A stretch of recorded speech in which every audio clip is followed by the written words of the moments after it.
tired and fed up. What the most drive me crazy, they want to give $12.90 starting housekeeping, and which hospital in the United States have the wages not $12.90? They don't have no place. Hospital workers and frontline caregivers from McLaren Oakland speaking out against what they say is unfair pay, and they're calling for the community to join their fight to make things right. They're already involved, although they don't know it.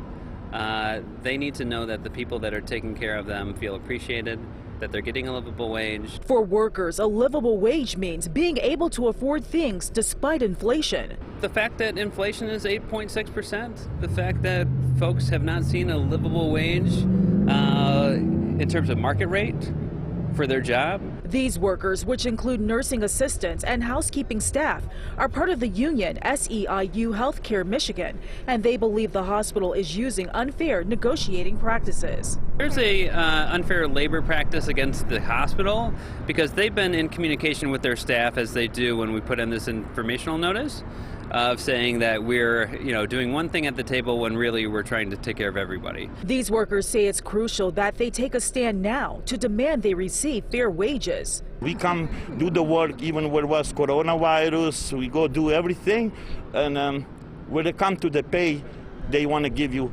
1.5%, 2.5% for 3 years. This is a successor contract, so these are something that we've been dealing with for a long time.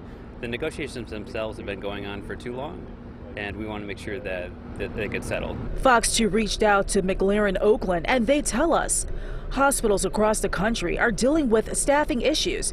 However, McLaren Oakland is actively hiring employees to ensure staffing. Officials also said in a statement, McLaren Oakland has not engaged in any unfair labor practices.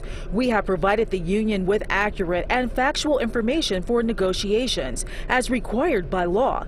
It is common for unions to file baseless charges to pressure an employer in negotiations, as is the case here. The National Labor Relations Board has not ruled that McLaren Oakland has violated the law. But the union and these workers say they have no reason to bring forward false claims. Negotiations will rev up once again in early July, and these workers want the hospital to do the right thing. They have money to pay outside people where they come, where they are short, top dollar, where they don't want to pay the co-work, they don't want to pay the employees here. And Pontiac, Ingrid Kelly, Fox 2 News.